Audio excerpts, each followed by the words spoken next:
বাড়ি বাড়ি গিয়ে ভোটার তালিকা হালনাগাদ করার কথা, কিন্তু তথ্য সংগ্রহকারীরা তা করেননি। রাজধানীর রামপুরা, বাড্ডা, মিরপুর সহ বেশ কিছু এলাকায় তার প্রমাণ পাওয়া গেছে। ফলে নতুন ভোটার নিবন্ধন হয়েছে 11 লাখ কম। ভোটার তালিকা নিয়ে কথা বলার জন্য এই মুহূর্তে ধানমন্ডি থেকে আমাদের সঙ্গে যোগ দিয়েছেন নির্বাচন ব্যবস্থা সংস্কার কমিশনের সদস্য মীর নাদিয়া নিভিন। মীর নাদিয়া নিভিন, আপনাকে স্বাগত জানাচ্ছি ইন্ডিপেন্ডেন্ট টেলিভিশনে। আমরা প্রতিবেদনেও দেখাচ্ছিলাম যে ভোটার তালিকা হালনাগাদ নিয়ে নানা ধরনের প্রশ্ন উঠেছে। ভোটার তালিকা যদি সুষ্ঠুভাবে হালনাগাদ করা না হয় তাহলে বড় কোনো প্রশ্ন তৈরি হতে পারে কিনা? অবশ্যই। দেখেন, এখানে এখানে কয়েকটা খুব গুরুত্বপূর্ণ বিষয় আছে। একটা হচ্ছে যে হালনাগাদ, অফকোর্স আপনি যেটা বললেন যে না হলে তো বিভিন্ন প্রশ্ন দেখা দিতে পারে, কিন্তু এখানে একটা বড় ব্যাপার হচ্ছে যে বাড়ি বাড়ি গিয়ে হালনাগাদ প্রসেসটা আমাদের দেশে বহুদিন ধরে আছে এবং প্রচলিত আছে, এবং একটি ম্যানুয়াল প্রসেস। এই প্রসেসটা যেহেতু একটা ম্যানুয়াল প্রসেস, এটা ত্রুটিহীন নয়, এবং এটা অফকোর্স অনেকটা গ্যাপ আছে, এবং ইলেকশন কমিশনদের প্রতিবারই এই সমস্ত গ্যাপগুলো খতিয়ে দেখতে হয়, অ্যানালিসিস করতে হয়। কিন্তু এখানে যে জিনিসটা সবচেয়ে গুরুত্বপূর্ণ আমার মনে হয় যে এই বাড়ি বাড়ি গিয়ে হালনাগাদের প্রসেসের পাশাপাশি আর কি কি আনুষঙ্গিক কাজ আম, নির্বাচন কমিশন করছে, যেটাতে এই ভোটার রেজিস্ট্রেশন বা ভোটার নিবন্ধন প্রসেসটা আরো মানুষের কাছে অ্যাক্সেসিবল হয়। এটা তিনটা বিষয় এখানে ইম্পর্টেন্ট। প্রথম হচ্ছে যে প্রচারণা। ভোটার নিবন্ধন প্রসেসটা একটি অত্যন্ত ইন্টেন্স প্রচারণার মানে বিষয়, যে এমন কোনো নাগরিক যেন মানে বাংলাদেশে বাকি না থাকে যে জানবে না যে ভোটার রেজিস্ট্রেশন প্রসেস চলছে। এটা সব দেশের জন্যই প্রযোজ্য।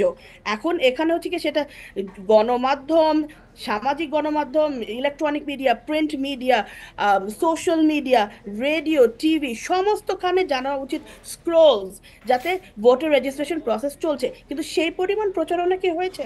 আমার তো মনে হয় হয়নি। কারণ ভোটার রেজিস্ট্রেশন প্রসেস কিন্তু দুদিক থেকেই হবে।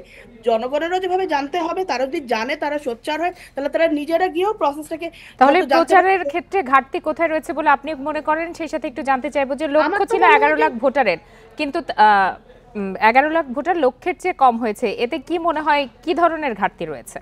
আমার মনে হয় প্রচারণাতে অনেক ঘাটতি রয়েছে। আমার তো মনে হয় যে যেই পরিমাণে প্রচারণা হওয়া উচিত এই সমস্ত গণমাধ্যমে, তার কোনোটাই খুব একটা বেশি হয়নি।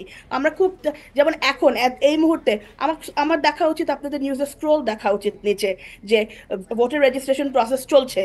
হ্যাঁ, রেডিওতে যে সমস্ত প্রত্যন্ত অঞ্চলে হয়তো মেবি এগুলো রেডিওতে বলা উচিত যে এই সমস্ত ভোটার রেজিস্ট্রেশন প্রসেস চলছে, প্রচারণা সমস্ত মাধ্যমে হওয়া উচিত।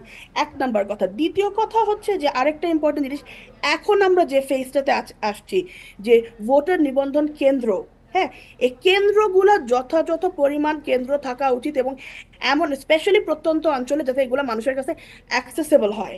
এবং তৃতীয়ত হচ্ছে কি অনলাইন, যেটা ইলেকশন কমিশন ব্যবস্থা করছে। কিন্তু একটা জিনিস এখানে ইম্পর্টেন্ট, যে আমি এই কারণে বলতে চাচ্ছি এই কথাগুলো, যে এই ভোট প্রদান করে এবং ভোট প্রদান করার মানে ভোটার তালিকা অন্তর্ভুক্ত হয়ে থেকে আমাদের গণতান্ত্রিক রাইট, এবং এটার জন্য শুধু ইলেকশন কমিশন যথাযথ সম্ভব করবে, কিন্তু নাগরিকদেরও একটা দায়িত্ব আছে যে তারা গিয়ে তাদের ভোটার রেজিস্ট্রেশন করবেন, এই জন্য যাতে তারা আপনার কাছে ঠিকভাবে একটু করতে জানতে পারেন। চাই যে 2 বছরে মৃত ভোটার কমেছে মাত্র 15 লাখ। এটি কি স্বাভাবিক বলে মনে হয় কিনা আপনার? সেই সাথে একটু জানাবেন, এটা সুষ্ঠু ভোটার অ্যাবসলিউটলি। তালিকা যদি না হয় সেক্ষেত্রে ভোট বা নির্বাচন নিয়ে মানুষের মনে আশঙ্কা তৈরি হয় জি, কিনা? জি।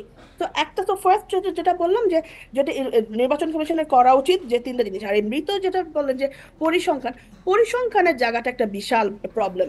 এই কারণে হচ্ছে যে, কিন্তু এখানে এটা বলতে হবে যে আমরা যেখানে দাঁড়িয়ে আছি, গত 15 বছর আমরা দেখেছি যে জাতীয় মানে ভ্যারিয়াস জাতীয় স্ট্যাটিস্টিক্স, ন্যাশনাল মানে স্ট্যাটিস্টিক্স এর ডেটাগুলা কিভাবে গড়মিল হয়েছে।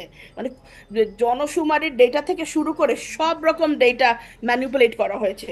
সুতরাং এই বেসলাইন থেকে শুরু করে এটা মানে এই মুহূর্তে গেস করা খুব ডিফিকাল্ট, কারণ আমাদের তো বেসলাইনটা আর পরিসংখ্যান সবসময় তুলনামূলক হয়। হ্যাঁ, যেহেতু আমাদের বেস লাইনটাই আমরা যেখানে দাঁড়িয়ে দাঁড়িয়ে আছি, সেখান থেকে তুলনামূলক মানে ব্যাপারটা এখন এখানে তুলনা করা ইজ ভেরি ডিফিকাল্ট, কারণ আমাদের সেক্ষেত্রে হয়তো আরো কমপ্লিটলি বেশি সময় স্ট্যাটিস্টিক্স লাগতে গুলোতে পারে। বলা। মীর নাদিয়া নিভিন, আপনাকে অসংখ্য ধন্যবাদ আমাদেরকে সময় দেওয়ার জন্য।